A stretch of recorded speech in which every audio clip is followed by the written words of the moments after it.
राजकोषीय घाटा fiscal deficit किसको कहते हैं, उसका फार्मूला है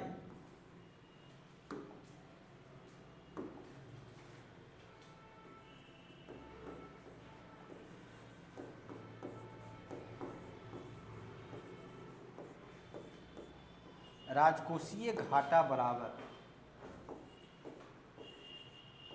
कुल बजटीय घाटा प्लस कुल ऋण।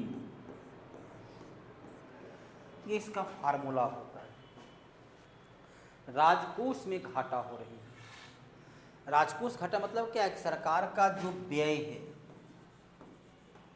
उसकी तुलना में सरकार की आय कम है, जितना खर्च है उससे इनकम कम है। तब यहाँ देख लीजिए, रिजर्व बैंक से केंद्र बैंक सरकार उधार लेती, यहाँ रिजर्व बैंक से कोई सरोकार है नहीं। चालू खर्च और चालू आय के बीच का अंतर, तो चालू आय चालू, तो ये उसे बोलते हैं बजटीय घाटा। ये हुआ बजटीय घाटा। सरकार को अपना खर्च पूरा करने के लिए कितना पैसा की करने के, पैसा कहाँ से आएगा, तो कुल ऋण लेना पड़ेगा, आय हो जाएगा। उत्तर भारत में मंदिर निर्माण का चरमोत्कर्ष का काल माना जाता है। मंदिर, ये तो सबसे पहले मंदिर निर्माण की प्रक्रिया कब शुरू हुई? भारत में मंदिर निर्माण की प्रक्रिया शुरू होती है गुप्त काल में। सबसे पहला मंदिर जो है भारत का है गुप्त काल में, और लगभग 10वीं शताब्दी में, क्योंकि तीसरी में तो मंदिर है ही नहीं, तो खत्म हो गई। अब बचा 7वीं, 9वीं और 10वीं। तो आप भारत में द्रविड़ कला का सबसे बेहतर मंदिर कौन है? वो मंदिर है द्रविड़ कला शैली का जो सबसे बेहतर मंदिर है वो है बृहदेश्वर मंदिर, जिसका निर्माण करवाया राजेश ने। इसका शासनकाल है 985 से 1014 ईस्वी। तो 985 मतलब क्या हो गया?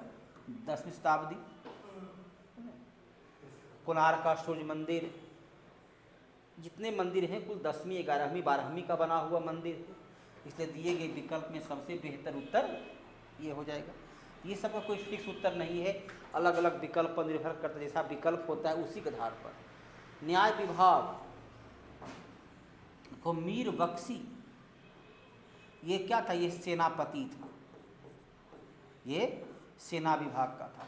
वाकया नबीस, इसका प्रयोग होता है मराठा काल में। ये था सूचना मंत्री, ये था सूचना। आला सदर अर्थात नगर के, सदर मतलब नगर के प्रधान था। काजी, काजी होता है न्यायाधीश, उसे बोलते हैं काजी उल कुजात। तो मुगल काल में जो धर्म के विभाग होते थे उसे बोलते थे सद्र, और न्याय विभाग उसे बोलते थे काजी। तो कहता है न्याय विभाग का हेड हुआ तो हो गया काजी। वर्ल्ड वाइल्ड लाइफ फंड, जिसकी स्थापना हुई 1961 में। इसका मुख्यालय स्विट्जरलैंड का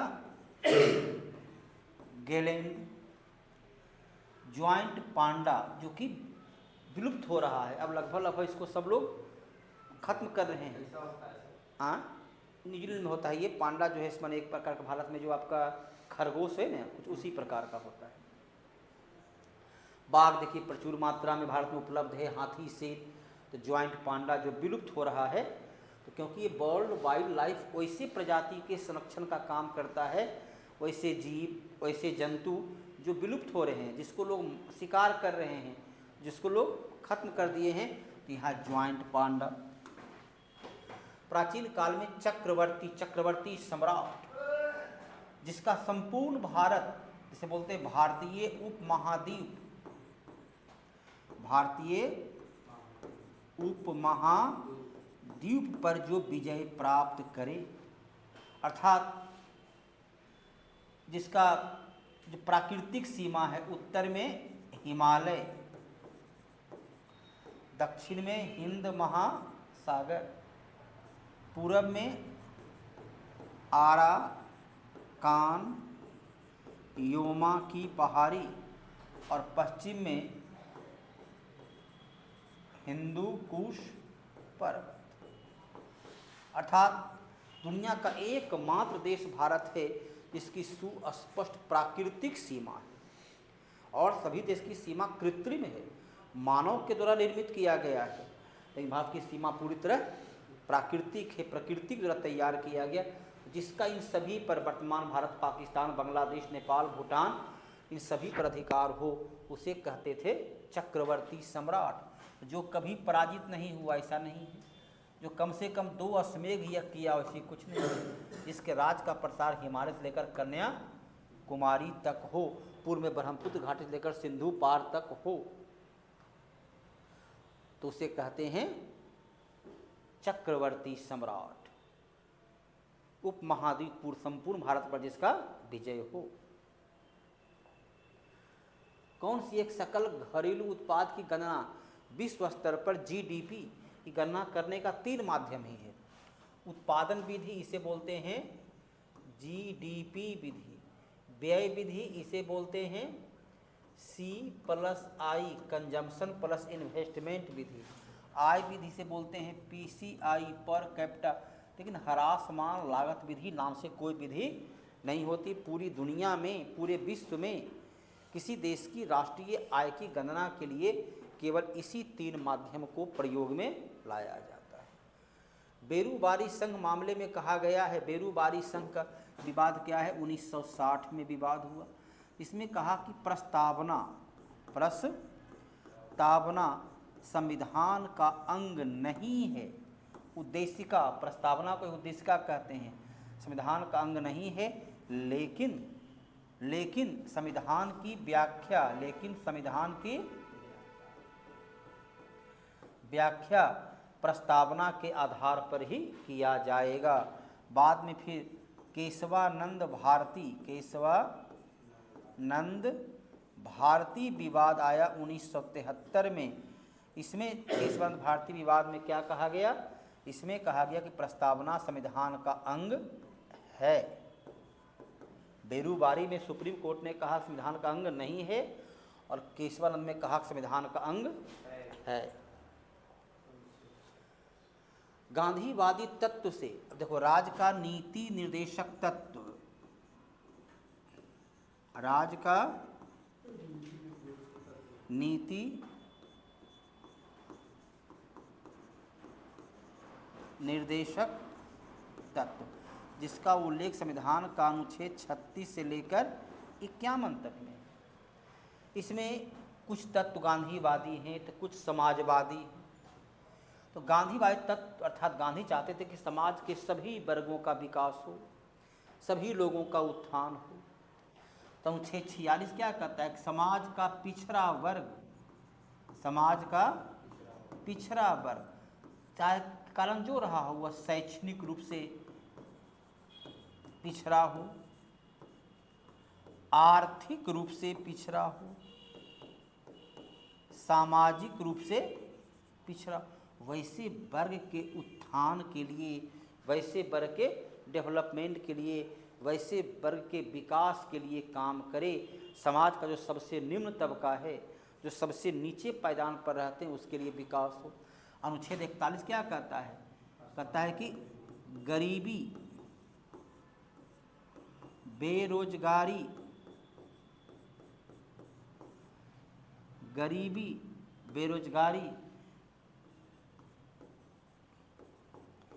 दुर्घटना, बीमारी के समय राज्य का कर्तव्य है कि वो जो है सामाजिक सुरक्षा का व्यवस्था करे। राज्य जो है सामाजिक सुरक्षा का प्रबंध करे।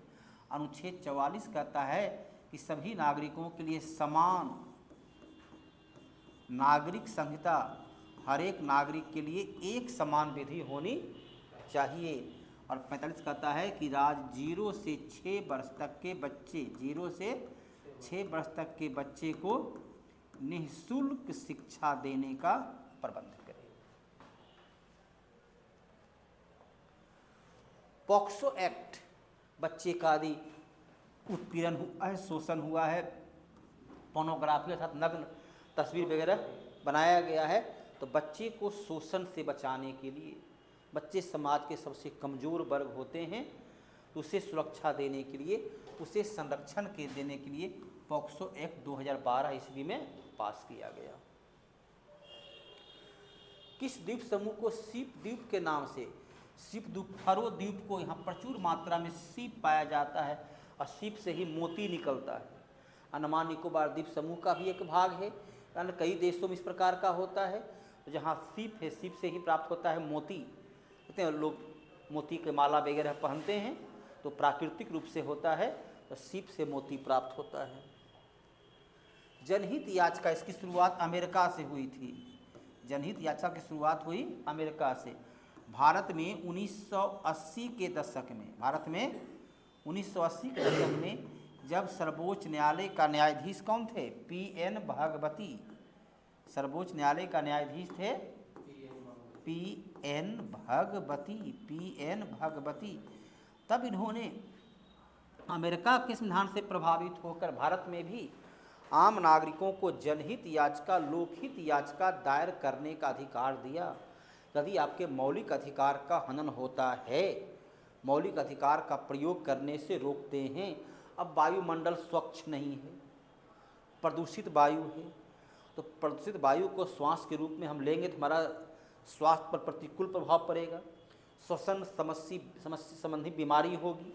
तो आप याचिका दायर कर सकते हैं कि इससे मेरे जीवन की क्षति हो रही है, मेरी स्वास्थ्य पर प्रतिकूल असर पड़ रहा है, इसलिए स्वच्छ वायु प्राप्त करना हमारा अधिकार है। तो ये जनहित याचिका, लोकहित याचिका की फैसला हमारे संविधान में कहीं नहीं है, संसद ने कोई कानून नहीं बनाया है, बल्कि सर्वोच्च न्यायालय के न्यायिक निर्णय के द्वारा जनहित याचिका की शुरुआत होती है। उजाला योजना की शुरुआत हुई उत्तर प्रदेश के बलिया से। इसमें क्या था? उज्ज्वला योजना था कि जो गरीब हैं, बीपीएल परिवार के महिला के नाम से एलपीजी गैस की सुविधा दिया जाए, क्योंकि धुआं से, जब गोईठा से लकड़ी से बनाते हैं तो धुआं वायुमंडल को पकड़ती है, प्रदूषित ग्लोबल वार्मिंग का कारण बनता है, महिला के आँख से लेकर श्वसन तंत्र पर बीमारियां का असर होता है। इसकी शुरुआत जो है 2016 उत्तर प्रदेश के बलिया से हुआ। इसकी शुरुआत कहाँ से हुई? उत्तर प्रदेश के बलिया से 2016 ईस्वी। आंसर को चेंज कर लेंगे, आंसर गलत है। खुला परिपथ, तो चलिए साइंस का क्वेश्चन है, तो खुला परिपथ किसको कहते हैं? खुला पर जब स्विच ऑफ की स्थिति हो, स्विच ऑफ की, चलिए तो साइंस ज़्यादा है नहीं, छोड़िए। नदी की लंबाई, नदी में देखो गोदावरी की लंबाई है 1465 किलोमीटर, नर्मदा है 1312 किलोमीटर, कृष्णा है 1400 किलोमीटर, महानदी है 815 किलोमीटर। पहले गोदावरी, उसके बाद कृष्णा, उसके बाद नर्मदा और तब महानदी। उत्कल मतलब हुआ उड़ीसा का तट। उत्कल मतलब क्या हुआ? उड़ीसा का तट। अब देखो हुगली नदी से स्वर्ण रेखा, हुगली नदी कहाँ है? पश्चिम बंगाल में, वेस्ट बंगाल में। स्वर्ण रेखा नदी निकलती है झारखंड से, तो ये तो होगा नहीं। कृष्णा से कन्याकुमारी, कृष्णा नदी कहाँ गिरती है? आंध्र प्रदेश में। कन्याकुमारी कहाँ है? तमिलनाडु में, तो होगा नहीं। महानदी गिरती है उड़ीसा में, और कृष्णा गिरती है, स्वर्ण रेखा नदी गिरती है कहाँ? उड़ीसा के में ही गिरती है, और महानदी भी गिरती है उड़ीसा में। ये हो जाएगा स्वर्ण रेखा से महानदी। तो इसी प्रकार प्रश्न के समझ बनना होगा।